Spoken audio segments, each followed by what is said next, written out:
What's up everybody, Marvin Leonard here. Welcome back to Action Based. Okay, so now we're gonna get into the good stuff, okay? The big models of selling on Amazon. Private label and wholesale. In this video, we're gonna be talking about private label. I'm gonna give you a brief overview of what it is, ways to be successful in it, my problems with it, and then we're gonna look at competition. The topics are gonna be a little bit different than what we covered with retail arbitrage and online arbitrage, because these are, in my opinion, more sustainable businesses, okay? This is where you can make a living on Amazon. Real quick before we get started, if you're new here, my name is Marvin Leonard. This is the channel Action Based. We talk Amazon FBA, entrepreneurship, and online marketing. So if you're into that kind of thing, then consider subscribing. All right, let's get into it. Private label, I'm gonna give you a quick, brief overview, okay? We're not gonna go break down every single step. These are the things that you're gonna need to know what it is, how to do it, okay? So let's take, for example, this dry erase marker, okay? I wanna sell this dry erase marker. I have done my product research. I know this sells very well. So I'm gonna go to Alibaba, a website that a lot of Chinese manufacturers go on and use that platform to sell their services, right? So that is primarily where everybody who does private label goes to. So we get this dry erase marker from a supplier from over there. Now we're gonna put our label on it, okay? So we'll say action-based dry erase marker, okay?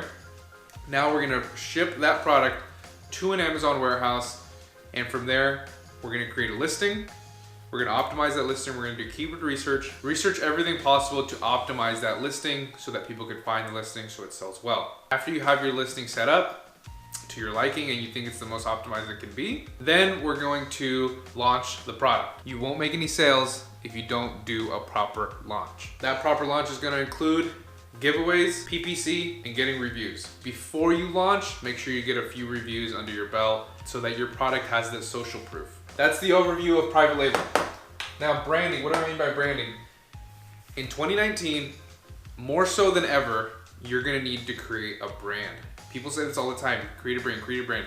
What does this mean? You need to have some social proof as far as reviews so that people trust your product. Your product gets some traction as far as a trustworthy product, right?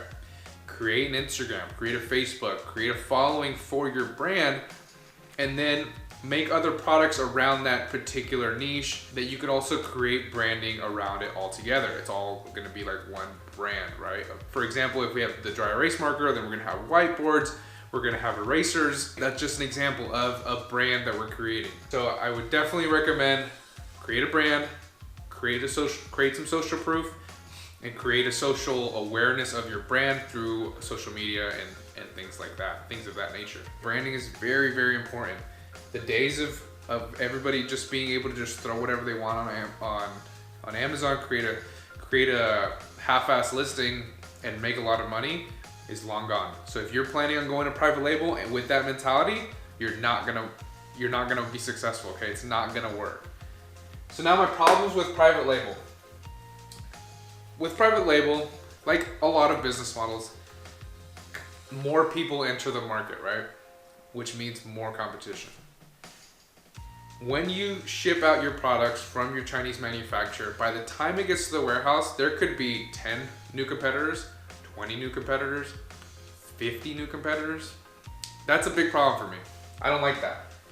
Also, you have to deal with hijackers. Depending on what your sales are, if you have a really high selling product, you're going to deal with hijackers. And you can send them cease and desist letters and hope that they work, but it doesn't always work, okay? Hijackers are just somebody who's gonna show up on your listing, sell the same product, and steal your sales, okay? It's very, very frustrating in the private label world when you have a hijacker on your listing. And just one more thing, it's not really a problem, but it does take a lot of work to create a good, successful brand using private label. It can be done. Obviously, a lot of people do it. I've done it for a few products. It just takes some time, okay? It just takes a while to really get the hang of it, really create that social proof, create that social presence, but you're gonna need it if you're gonna try to be successful in private label. So now, let's talk competition. According to the search engine Google, 33,000 people search for private label on Amazon every single month. Not everybody's gonna get into it of those 33,000 people, but that is a lot of search volume for that one business model. As opposed to wholesale, less than 200 people a month search for wholesale. Okay, that's why there's so much less competition in wholesale. But this video isn't about wholesale, this video is about private label. I just want you to be aware that private label, more so than other business models, I don't want to say is becoming saturated, but there is a lot of more competition. Every day there's more competition. Every day there's more competition in wholesale, more competition in private label, online arbitrage, retail arbitrage. But in my opinion, more so with private label. Does this mean you can't do it? Absolutely not. It just means you have to put in that extra effort to really set yourself apart. Put in that extra time in product research to really find those diamonds of products that not everybody's finding. Okay? Don't do what everybody else is doing in regards to private label, because then you're gonna get those same results, and that's not what we're going for here. Put in that extra 2 hours, 5 hours, 10 hours in product research to find that good product that you're not gonna have to worry about if it's gonna sell or not, okay? But just be aware that it is getting a lot more competition than any other business model. So I'm not trying to deter you from it. I'm just saying you need to really step up your game when it comes to private label. So that's private label in 2019. Just follow these steps, follow these guidelines, and you will have some success. If you need a more step-by-step formula or a step-by-step guide, then just go back and find the video that says, is this better than private label, on my YouTube channel, and I really break down every step that you're gonna need to be aware of. I hope you guys are finding a lot of value out of this beginner series. I know there's other beginner series on how to sell on Amazon on YouTube, but nobody really breaks down the things that I've been talking about. Especially nobody really breaks down all the business models. The people that are doing how to sell on FBA, how to sell on Amazon FBA, are usually talking about retail arbitrage, online arbitrage, okay? But I want you guys to be aware that there's a lot of different options. All right, so the next video that I put out is gonna be regarding wholesale. It's gonna have a lot of information in there as well. So don't forget to subscribe so you don't miss that video, all right? I'll see you guys then.